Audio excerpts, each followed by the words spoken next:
ನಾನು ಒಬ್ಬಂಟಿಯಾಗಿ ವಾಸಿಸುತ್ತಿರಲಿಲ್ಲ. ನನ್ನ ಜೊತೆ ನನ್ನ ತಂದೆ ತಾಯಿ ಕೂಡ ಇರುತ್ತಿದ್ದರು. ಆದರೆ ಅವರು ಊರಿಗೆ ಹೋಗಿದ್ದರು. ನಾನು ಮಾತ್ರ ಮನೆಯಲ್ಲಿ ಒಬ್ಬಂಟಿಯಾಗಿದ್ದೆ. ಎಂದು ಭಾನುವಾರ ರಜಾದಿನವಾಗಿತ್ತು. ಆ ಹೊತ್ತಿಗೆ ನಾನು ಕುಕ್ಕರ್ನಲ್ಲಿ ತರಕಾರಿ ಹಾಕಿದ್ದೆ. ನನ್ನ ಸ್ನೇಹಿತೆ ಮಾಲಾ ಊಟಕ್ಕೆ ನನ್ನ ಮನೆಗೆ ಬರಲಿದ್ದಳು. ಅವಳು ಬರುವ ಮುಂಚೆ ಎಲ್ಲಾ ಅಡುಗೆ ಮಾಡಿ ಇಡಬೇಕು ಎಂದುಕೊಂಡಿದ್ದೆ. ಬೆಳಿಗ್ಗೆ ಬೇಗನೆ ಉಪಹಾರದ ವ್ಯವಸ್ಥೆ ಮಾಡಿದ್ದೆ. ಕುಕ್ಕರ್ ಕೂಡ ಚಾಲು ಆಗಿತ್ತು. ಸ್ನಾನ ಕೂಡ ಆಯಿತು. ಮನೆಯನ್ನು ಚೆನ್ನಾಗಿ ಸ್ವಚ್ಛ ಮಾಡಿ ಇಟ್ಟಿದ್ದೆ. ಬಹಳ ದಿನಗಳ ನಂತರ ಅವಳು ಬರುತ್ತಿರುವುದರಿಂದ ಒಳ್ಳೆಯ ಅಡುಗೆ ಮಾಡಿ ಇಟ್ಟಿದ್ದೆ. ಅದರಲ್ಲಿಯೂ ಇಂದು ಬಹಳ ದಿನಗಳ ನಂತರ ಅವಳು ಬರುವುದರಿಂದ ತಾಜಾ ತರಕಾರಿಗಳನ್ನು ತಂದಿದ್ದೆ. ಅವಳಿಗೆ ಚಪಾತಿ ಪಲ್ಯ ಅಂದರೆ ಬಹಳ ಇಷ್ಟ. ಹಾಗಾಗಿ ಅದನ್ನು ಮಾಡಿದ್ದೆ. ಜೊತೆಗೆ ಮಟನ್ ಸಾರನ್ನು ಕೂಡ ಖಾರವಾಗಿ ಮಾಡಿದ್ದ. ನಾನು ಅಡುಗೆ ಮನೆಯಲ್ಲಿದ್ದೆ. ಕೆಲಸದಲ್ಲಿ ಮುಳುಗಿದ್ದೆ. ಬೆಳಗ್ಗೆ 10 ಗಂಟೆ ಆಗಿತ್ತು.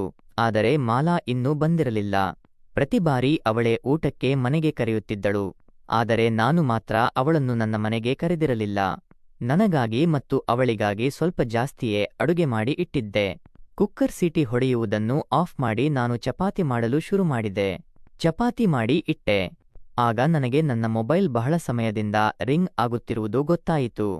ಮಾಲಾಗೆ ಫೋನ್ ಕೂಡ ಮಾಡಬೇಕಿತ್ತು. ಹಾಗಾಗಿ ನಾನು ಮೊಬೈಲ್ ನೋಡಲು ಹೋದೆ. ನಾನು ಹಾಲ್ಗೆ ಬಂದೆ. ಟೇಬಲ್ ಮೇಲೆ ನನ್ನ ಮೊಬೈಲ್ ಇತ್ತು. ತೆಗೆದು ನೋಡಿದರೆ 4-5 ಮಿಸ್ಡ್ ಕಾಲ್ ಬಂದಿದ್ದವು. ಹಾಗಾಗಿ ನಾನು ಫೋನ್ ಮಾಡಿದೆ. ಎದುರಿನಿಂದ ಮಾಲಾ ಮಾತಾಡಿದಳು. ನಾನು ಏನಾಯಿತು? ಯಾವಾಗ ಬರುವೆ? ಯಾಕೆ ಫೋನ್ ಮಾಡಿದೆ? ಎಂದು ಕೇಳಿದೆ. ಆಗ ಅವಳು ಏನು ಹೇಳಲಿ? ನಾನು ತಲೆ ತಿರುಗಿ ಬಿದ್ದೆ. ನನ್ನ ಆರೋಗ್ಯ ಸರಿಯಾಗಿಲ್ಲ ಎಂದಳು. ನಾನು ಏನಾಯಿತು? ಎಂದು ಕೇಳಿದೆ. ಅವಳು ತಲೆ ಸುತ್ತು ಬರುತ್ತದೆ ಮತ್ತು ಏನೂ ಆಗುತ್ತಿದೆ ಅಷ್ಟೇ ಹೇಳಿ ಫೋನ್ ಇಟ್ಟಳು. ನಾನು ಮತ್ತೆ ಅವಳ ನಂಬರ್ ಡೇಲ್ ಮಾಡಿದೆ. ಆದರೆ ಅವಳು ಫೋನ್ ಎತ್ತಲೇ ಇಲ್ಲ. ಸ್ವಲ್ಪ ಹೊತ್ತಿನ ನಂತರ ಬರುತ್ತಾಳೆ ಎಂದು ಸುಮ್ಮನಾದೆ. ನನ್ನ ಅಡುಗೆ ಮುಗಿಸಿ ಅವಳನ್ನು ನೋಡಲು ನಾನು ಅವಸರದಲ್ಲಿ ಅವಳ ಮನೆಗೆ ಹೋದೆ. ಅವಳ ಮನೆ ಹತ್ತಿರವೇ ಇತ್ತು. ಮನೆಯಲ್ಲಿ ಮಾತ್ರ ಅವಳು ಕಾಣಿಸಲಿಲ್ಲ. ಯಾರೋ ಒಬ್ಬರು ನಿಂತಿದ್ದರು. ನಾನು ಮಾಲಾ ಎಲ್ಲಿಗೆ ಹೋದಳು? ನೀವು ಯಾರು? ಎಂದು ಕೇಳಿದೆ. ಆಗ ಅವರು ಮಾಲಾ ಜೊತೆಗಿನ ಸಂಬಂಧವನ್ನು ಹೇಳಿದರು. ನಾನು ಅವರ ಭಾವ. ಆದರೆ ಅವಳು ಹುಷಾರಿಲ್ಲದೆ ತಲೆ ಸುತ್ತಿಬಿದ್ದಳು. ಹಾಗಾಗಿ ಅವಳು ಮತ್ತು ನನ್ನ ಹೆಂಡತಿ ಆಸ್ಪತ್ರೆಗೆ ಹೋಗಿದ್ದಾರೆ ಎಂದರು. ನಾನು ಓ ಹೌದೇ, ಅವಳು ಆಸ್ಪತ್ರೆಗೆ ಹೋಗಿದ್ದಾಳೆ ಮತ್ತು ನಾನು ಅವಳಿಗಾಗಿ ಕಾಯುತ್ತಾ ಕುಳಿತಿದ್ದೇನೆ ಎಂದೆ. ಬಹಳ ಸಮಯವಾಯಿತು. ಆದರೆ ಅವಳು ಬರಲೇ ಇಲ್ಲ. ಹಾಗಾಗಿ ನಾನು ಸರಿ, ನಾನು ಹೋಗುತ್ತೇನೆ ಎಂದು ಹೇಳಿದೆ.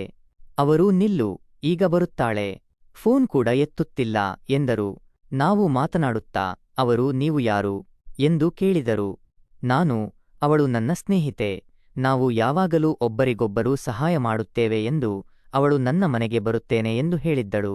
ಆದರೆ ಬರಲು ಸಾಧ್ಯವಾಗಲಿಲ್ಲ ಎಂದೆ. ಆಗ ಅವರು ನಾನು ಕೂಡ ಈಗ ತಾನೇ ಬಂದೆ. ಅವಳಿಗೆ ಹುಷಾರಿರಲಿಲ್ಲ, ಮಲಗಿದ್ದಳು. ನಾವು ಬಂದ ತಕ್ಷಣ ನೀರು ಕುಡಿಯಲು ಎದ್ದಳು. ಆಗ ಆಕೆ ತೂರಾಡಿ ಬಿದ್ದಳು. ಹಾಗಾಗಿ ನನ್ನ ಹೆಂಡತಿಯ ಜೊತೆ ಹತ್ತಿರದ ಆಸ್ಪತ್ರೆಗೆ ಹೋಗಿದ್ದಾಳೆ ಎಂದರು. ನಾನು ಸರಿ ಎಂದೆ. ಆಗ ಅವರು ನೀವು ಒಬ್ಬರೇ ಇರುತ್ತೀರಾ ಎಂದು ಕೇಳಿದರು. ನಾನು ಇಲ್ಲ, ತಂದೆ ತಾಯಿ ಎಲ್ಲರೂ ಇರುತ್ತಾರೆ. ಅವರು ಈಗ ಊರಿಗೆ ಹೋಗಿದ್ದಾರೆ ಎಂದು ಹೇಳಿದೆ. ಆಗ ಅವಳ ಭಾವ ಹೇಳಿದ. ನಾನು ಅವಳಿಗೆ ಹೇಳುತ್ತಿರುತ್ತೇನೆ, ನೀನು ಇಲ್ಲಿ ಒಬ್ಬಳೇ ಇರಬೇಡ, ನಮ್ಮ ಜೊತೆ ಬಾ ಎಂದು. ನಾನು ನೀವು ಏನು ಮಾಡುತ್ತೀರಿ ಎಂದು ಕೇಳಿದಾಗ ಅವರು ನಾನು ಇಲ್ಲೇ ಕೆಲಸ ಮಾಡುತ್ತೇನೆ, ಬೇರೆ ಊರಿನಲ್ಲಿ.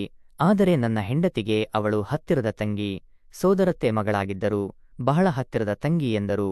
ನಾನು ಹೌದೇ ಎಂದೆ. ಅವರದ್ದು ಮನೆಯವರ ಸಂಬಂಧವಾಗಿತ್ತು. ಹಾಗಾಗಿ ನಾನು ತಕ್ಷಣ ಅಲ್ಲೇ ಪಕ್ಕದಲ್ಲಿ ಕುಳಿತು ಅವರ ಜೊತೆ ಮಾತನಾಡಲು ಶುರು ಮಾಡಿದೆ. ಅವರ ಬರುವ ಲಕ್ಷಣಗಳು ಕಾಣುತ್ತಿರಲಿಲ್ಲ. ಅವರು ನನಗೆ ನೀವು ಮಾತ್ರ ಒಬ್ಬಂಟಿಯಾಗಿ ಇರುತ್ತೀರಾ? ನಿಮ್ಮ ಗಂಡ ಏನು ಮಾಡುತ್ತಾರೆ ಎಂದು ಕೇಳಿದಾಗ ನಾನು ನಾಚಿಕೊಳ್ಳದೆ, ನಾನು ಗಂಡನಿಂದ ಬೇರೆಯಾಗಿದ್ದೇನೆ ಮತ್ತು ನಾನು ವಿಚ್ಛೇದಿತ ಮಹಿಳೆ. ನಾನು ಒಬ್ಬಂಟಿಯಾಗಿ ಇರುತ್ತೇನೆ ಮತ್ತು ಇಲ್ಲಿ ಸಿಕ್ಕ ಕೆಲಸವನ್ನು ಮಾಡುತ್ತೇನೆ. ನಾನು ಮತ್ತು ಮಾಲಾ ಕಳೆದ 2-4 ವರ್ಷಗಳಿಂದ ಒಂದೇ ಕಡೆ ಕೆಲಸ ಮಾಡುತ್ತಿದ್ದೇವೆ ಎಂದು ಹೇಳಿದೆ. ಇದನ್ನು ಕೇಳಿದ ನಂತರ ಅವರಿಗೆ ಆಶ್ಚರ್ಯವಾಯಿತು. ಅವರು ನಿಮ್ಮನ್ನು ನೋಡಿದರೆ ಮದುವೆಯಾಗಿದೆ ಎಂದು ಅನಿಸುವುದಿಲ್ಲ. ನೋಡಲು ನೀವು ಅಂದವಾಗಿದ್ದೀರಿ ಮತ್ತು ಸುಂದರವಾಗಿದ್ದೀರಿ ಎಂದರು. ಮೊದಲ ಬಾರಿಗೆ ನನ್ನನ್ನು ಅಷ್ಟು ಪ್ರೀತಿಯಿಂದ ಯಾರೋ ಹೊಗಳಿದ್ದರು. ಹಾಗಾಗಿ ಇದನ್ನು ಕೇಳಿ ನನ್ನ ಮುಖ ಕೆಂಪಾಯಿತು. ಅವರು ನನಗೆ ನನ್ನ ನಂಬರ್ ತೆಗೆದುಕೊಳ್ಳಿ, ಯಾವಾಗಲಾದರೂ ಸಹಾಯ ಬೇಕಾದರೆ ಫೋನ್ ಮಾಡಿ ಎಂದರು. ನಾನು ಬೇಡ, ಸಹಾಯ ಬೇಕಾದರೆ ಮಾಲಾಳ ಹತ್ತಿರ ನಿಮ್ಮ ನಂಬರಿದೆಯಲ್ಲ ಎಂದೆ. ಅದಕ್ಕೆ ಅವರು, ಹೌದು, ಅದು ಇದೆ. ಆದರೆ ನಾನು ಒಂದು ಕಡೆ ಕೆಲಸ ಮಾಡುತ್ತೇನೆ. ನನಗೆ ಸಂಬಳ ಕೂಡ ಚೆನ್ನಾಗಿ ಬರುತ್ತದೆ. ಹಣದ ತೊಂದರೆ ಎಲ್ಲರಿಗೂ ಇರುತ್ತದೆ. ಹಾಗಾಗಿ ಎಂದಾದರೂ ಬೇಕಾದರೆ ಖಂಡಿತ ಫೋನ್ ಮಾಡಿ ಎಂದರು. ನಾನು ಸರಿ ಎಂದೆ. ನಾವು ಮಾತನಾಡುತ್ತಿದ್ದೆವು. ಆಗ ಅವರು ನನಗೆ ಒಂದು ಮಾತು ಹೇಳಲ್ಲ ಎಂದರು. ನಾನು ಹೇಳಿ ಎಂದೆ. ಆದರೆ ಹಾಗೆ ಹೇಳುತ್ತಿದ್ದಂತೆ ಅವರ ಧ್ವನಿ ಬಹಳ ಸಣ್ಣಗೆ ಕೇಳಿಸಿತು. ಅವರು ನನ್ನ ಹತ್ತಿರ ಬಂದರು. ನನಗೆ ಏನೋ ಬೇರೆಯದೇ ರೀತಿಯಲ್ಲಿ ಅನಿಸಿತು. ಅವರು ನನಗೆ ಏನೋ ಹೇಳುವಷ್ಟರಲ್ಲಿ ಮಾಲಾ ಮತ್ತು ಅವಳ ತಂಗಿ ಬಾಗಿಲಿನಿಂದ ಒಳಗೆ ಬಂದರು. ಆಗ ನಾನು ಅವಳನ್ನು, ಏನಾಗಿತ್ತು ನಿನಗೆ? ಏನೋ ಮುಖ್ಯವಾದ ಕೆಲಸವಿತ್ತಂತೆ, ಏನೋ ಟೆನ್ಷನ್ ತಗೊಂಡಿದ್ದೀಯಾ? ಈಗ ಆರೋಗ್ಯವಾಗಿದ್ದೀಯಾ ಎಂದು ಕೇಳಿದೆ. ಅದಕ್ಕೆ ಅವಳು, ಇರು, ಮೊದಲು ಮನೆಗೆ ಬರಲು ಬಿಡು ಎಂದಳು. ಅವಳ ತಂಗಿ ಅವಳನ್ನು ಮನೆಗೆ ಕರೆದುಕೊಂಡು ಬಂದು ಕುರ್ಚಿಯನ್ನು ಹಾಕಿದಳು. ನಾನು ಅವಳನ್ನು ವಿಚಾರಿಸುತ್ತಿದ್ದೆ. ಆಗ ಅವಳು, ಏನಿಲ್ಲ, ಡಾಕ್ಟರ್ ಗ್ಯಾಸ್ಟ್ರಿಕ್ ಆಗಿದೆ ಅಂದರು. ಹಾಗಾಗಿ ಸ್ವಲ್ಪ ತೊಂದರೆ ಆಯಿತು. ತಲೆ ಸುತ್ತು ಬಂದು ವಾಕರಿಗೆ ಬಂದ ಹಾಗಾಯಿತು ಎಂದಳು. ಅದಕ್ಕೆ ನಾನು ಹೇಳುತ್ತಿರುತ್ತೇನೆ, ತಡರಾತ್ರಿವರೆಗೆ ಜಾಗರಣೆ ಮಾಡಬೇಡ ಎಂದು. ಆದರೆ ನೀನು ನನ್ನ ಮಾತನ್ನು ಕೇಳುವುದೇ ಇಲ್ಲ ಎಂದು ಹೇಳುತ್ತಿದ್ದೆ. ಆಗ ಅವಳ ತಂಗಿ ನನ್ನನ್ನು ಪರಿಚಯಿಸಿದಳು. ಆಕೆಯ ಸ್ವಭಾವ ಕೂಡ ಬಹಳ ಚೆನ್ನಾಗಿತ್ತು. ನಾವು ಮಾತನಾಡುತ್ತಾ ಅಲ್ಲೇ ನಿಂತುಕೊಂಡಿದ್ದೆವು. ಆಕೆ ಮಾತ್ರೆಗಳನ್ನು ಕೊಟ್ಟಳು ಮತ್ತು ಅವಳ ತಂಗಿ, ಊಟ ಮಾಡಿ ಡಾಕ್ಟರ್ ಕೊಟ್ಟ ಮಾತ್ರೆಗಳನ್ನು ತೆಗೆದುಕೊಳ್ಳಲು ಹೇಳಿದ್ದಾರೆ. ನಾನು ಅಡುಗೆ ಮಾಡುತ್ತೇನೆ, ನೀನು ಅಡುಗೆ ಮಾಡಿಲ್ಲ ಎಂದು ಹೇಳುತ್ತಿದ್ದಳು. ನಾನು, ಬೇಡ, ನಾನು ನನ್ನ ಮನೆಯಲ್ಲಿ ಅಡುಗೆ ಮಾಡಿದ್ದೇನೆ. ನೀವೆಲ್ಲರೂ ನನ್ನ ಮನೆಗೆ ಊಟಕ್ಕೆ ಬನ್ನಿ ಎಂದು ಕರೆದೆ. ಆದರೆ ಅವಳ ಭಾವ ಮತ್ತು ತಂಗಿ ಬೇಡ ಎನ್ನುತ್ತಿದ್ದರು. ನಾವು ಅತಿಥಿಗಳು ಯಾಕೆ ತೊಂದರೆ ಕೊಡಬೇಕು ಎಂದು ಹೇಳುತ್ತಿದ್ದರು. ನಾನು ಬಹಳ ವಿನಂತಿ ಮಾಡಿಕೊಂಡೆ, ನಾನು ನಿಮ್ಮವರಲ್ಲವಾ ಎಂದು ಕೇಳಿದೆ. ಅದಕ್ಕೆ ಅವರು, ಹಾಗೇನಿಲ್ಲ ಎಂದರು. ನಾನು ಎಲ್ಲರನ್ನೂ ಕರೆದುಕೊಂಡು ಮಾಲಾ ಜೊತೆ, ಅವಳ ತಂಗಿ ಮತ್ತು ಅವಳ ಭಾವ ನನ್ನ ಮನೆಗೆ ಹೊರಟೆ. ಮಾಲಾಗೆ ಖಂಡಿತ ಹಸಿವಾಗುತ್ತಿರಬಹುದು. ಅವಳ ತಂಗಿ ಮತ್ತು ಅವಳು ಮುಂದೆ ಹೋಗುತ್ತಿದ್ದರು. ನಾನು ಒಬ್ಬಂಟಿಯಾಗಿದ್ದೆ. ಆಗ ಅವಳ ಭಾವ ನನ್ನ ಹತ್ತಿರ ಬಂದು, ಈ ನೆಪದಲ್ಲಿ ನಿಮ್ಮ ಮನೆಯನ್ನು ನೋಡಿದ ಹಾಗಾಯಿತು ಎಂದರು. ನಾನು, ಹೌದು, ಬನ್ನಿ ಎಂದೆ. ಮಾತನಾಡುತ್ತಾ ನನ್ನ ಮನೆಗೆ ಕರೆದುಕೊಂಡು ಬಂದರು. ನಾವು ಮನೆಗೆ ಬಂದೆವು. ನಾನು, ಕೈ ತೊಳೆದುಕೊಳ್ಳಿ, ನಾನು ಊಟದ ತಟ್ಟೆಗಳನ್ನು ತರುತ್ತೇನೆ ಎಂದೆ. ಆಗ ಅವಳ ತಂಗಿ ಕೂಡ ನನಗೆ ಸಹಾಯ ಮಾಡಲು ಅಡುಗೆ ಮನೆಗೆ ಬಂದಳು. ಮಾಲಾ ಮತ್ತು ಅವಳ ಭಾವ ಹೊರಗಡೆ ಸೋಫಾದ ಮೇಲೆ ಕುಳಿತು ಏನೋ ಮಾತನಾಡುತ್ತಿದ್ದರು. ನಾವು ಊಟದ ತಟ್ಟೆಗಳನ್ನು ತಂದೆವು ಮತ್ತು ಊಟವನ್ನು ತೆಗೆದುಕೊಂಡು ಹಾಲಿಗೆ ಬಂದೆವು. ಆದರೆ ಅವರ ದೃಷ್ಟಿ ನನ್ನ ಮೇಲೆಯೇ ಇತ್ತು. ಕಣ್ಣು ಮಿಟುಕಿಸಿದೆ ನನ್ನನ್ನೇ ನೋಡುತ್ತಿದ್ದರು. ಅವರ ಆ ರೀತಿ ನೋಡುವಿಕೆ ನನಗೆ ವಿಚಿತ್ರವಾಗಿ ಅನಿಸುತ್ತಿತ್ತು. ನೋಡಲು ಅವರು ಕೆಟ್ಟವರಾಗಿರಲಿಲ್ಲ, ನೋಡಲು ಯುವಕರಾಗಿದ್ದರು. ಯಾವುದೇ ಯುವಕ ನಾಚುವಂತಹ ರೂಪ ಅವರದ್ದಾಗಿತ್ತು. ಆದರೆ ನನ್ನನ್ನು ಈ ರೀತಿ ಮೊದಲ ಬಾರಿಗೆ ಯಾರೋ ನೋಡುತ್ತಿರುವುದರಿಂದ ನನಗೆ ಬಹಳ ವಿಚಿತ್ರವಾಗಿ ಅನಿಸುತ್ತಿತ್ತು. ನಾನು ಅವರ ಕಡೆ ಹೆಚ್ಚು ಗಮನ ಕೊಡಲಿಲ್ಲ. ನಾವು ಊಟಕ್ಕೆ ಕುಳಿತೆವು. ಮಾತನಾಡುತ್ತಾ ಹೊಟ್ಟೆ ತುಂಬಾ ಊಟ ಮಾಡಿದೆವು. ಊಟವಾದ ನಂತರ ಮಾಲಾ ಡಾಕ್ಟರ್ ಕೊಟ್ಟ ಔಷಧಿ ಮತ್ತು ಮಾತ್ರೆಗಳನ್ನು ತಿಂದಳು. ನಾನು ಇಲ್ಲೇ ರೆಸ್ಟ್ ಮಾಡಿ ಎಂದೆ. ಆಗ ಮಧ್ಯಾಹ್ನ 2:30 ಗಂಟೆ ಆಗಿತ್ತು. ಸಮಯ ಕೂಡ ಆಗಿತ್ತು. ಇಬ್ಬರು ಮಾತನಾಡುತ್ತಾ ಅಲ್ಲೇ ಸೋಫಾದ ಮೇಲೆ ಮಲಗಿದ. ನಾನು ಅಡುಗೆ ಮನೆಗೆ ಹೋದೆ ಮತ್ತು ಪಾತ್ರೆಗಳನ್ನು ಸ್ವಚ್ಛಗೊಳಿಸಲು ಶುರು ಮಾಡಿದೆ. ಇದನ್ನು ನೋಡಿದ ಅವಳ ಭಾವ ನನ್ನ ಹತ್ತಿರ ಬಂದರು. ಆಗ ಅವರು, ಏನು ಮಾಡುತ್ತಿದ್ದೀರಾ ಎಂದು ಕೇಳಿದರು. ಎಂದು ಅವರ ವರ್ತನೆ ಸ್ವಲ್ಪ ವಿಚಿತ್ರವಾಗಿತ್ತು.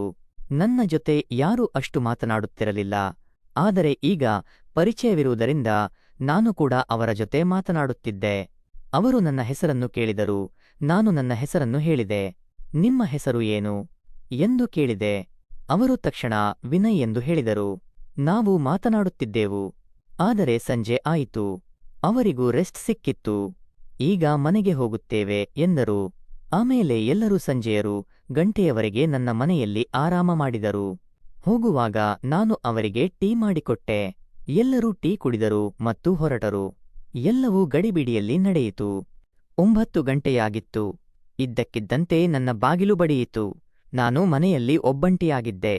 ಆಗ ಅದೇ ವಿನಯ್ ಮನೆಗೆ ಬಂದರು. ಅವರು ಇದ್ದಕ್ಕಿದ್ದಂತೆ ಬಂದಿದ್ದರಿಂದ ನನಗೆ ಆಶ್ಚರ್ಯವಾಯಿತು. ಅವರು ಹೇಗೆ ಬಂದರು ಎಂದು ಯೋಚಿಸುತ್ತಿದ್ದೆ. ಅವರು ಹೋಗುವಾಗ, ನಾನು ನನ್ನ ಮೊಬೈಲನ್ನು ಇಲ್ಲಿಯೇ ಮರೆತು ಹೋದೆ ಎಂದರು. ನಾನು ಇಲ್ಲಿಲ್ಲ ಎಂದೆ.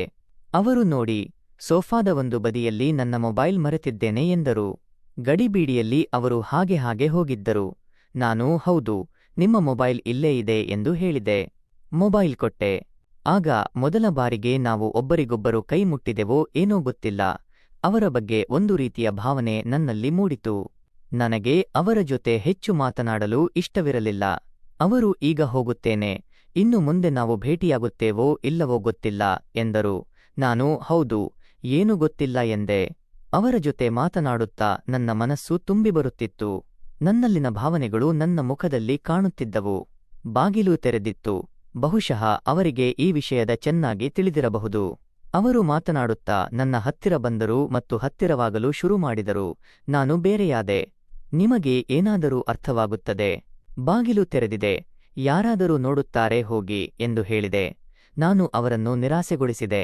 ನನ್ನ ಆ ರೀತಿ ಜೋರಾಗಿ ಗಟ್ಟಿಯಾಗಿ ಮಾತಾಡುವುದು ಅವರಿಗೆ ಇಷ್ಟವಾಗಲಿಲ್ಲ. ಅವರು ಹೊರಟರು. ಆದರೆ ಅವರು ಹೋಗಬಾರದು ಎಂದು ನನಗೆ ಅನಿಸುತ್ತಿತ್ತು. ಇದ್ದಕ್ಕಿದ್ದಂತೆ ಬಾಗಿಲು ಮುಚ್ಚಿದರು. ನಾನು ಆಶ್ಚರ್ಯಚಕಿತಳಾದೆ.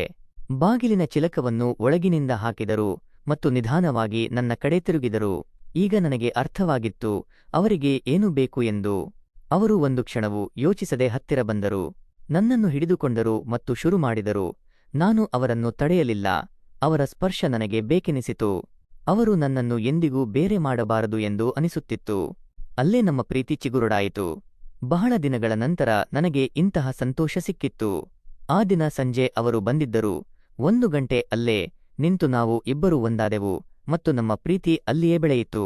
ಅವರು ನನಗೆ ಇಲ್ಲಿಯವರೆಗೆ ಅಪರಿಚಿತರಾಗಿದ್ದರು. ಆದರೆ ಅವರು ನನ್ನ ಮನಸ್ಸನ್ನು ಸಮಾಧಾನಪಡಿಸಿ ನನಗೆ ಶಾಂತಿ ಕೊಟ್ಟರು. ನಾನು ಅವಳಾಗಿ ಹೋದೆ. ಅಲ್ಲಿಂದ ಮುಂದೆ ನಮ್ಮ ಭೇಟಿ ನಿಯಮಿತವಾಗಿ ನಡೆಯಲು ಶುರುವಾಯಿತು. ಎಲ್ಲೋ ಒಂದು ಕಡೆ ನಾವು ಖಂಡಿತ ಭೇಟಿಯಾಗುತ್ತಿದ್ದೆವು. ಭೇಟಿಯಾದಾಗ ನಮ್ಮ ಪ್ರೀತಿ ಅಲ್ಲಿಯೇ ಬೆಳೆಯುತ್ತಿತ್ತು. ಕಥೆ ಹೇಗಿತ್ತು ಎಂದು ತಿಳಿಸಿ. ನೀವು ಹೊಸಬರಾಗಿದ್ದರೆ ಚಾನೆಲ್ ಅನ್ನು ಲೈಕ್ ಮತ್ತು ಸಬ್ಸ್ಕ್ರೈಬ್ ಮಾಡಲು ಮರೆಯಬೇಡಿ. ಧನ್ಯವಾದಗಳು.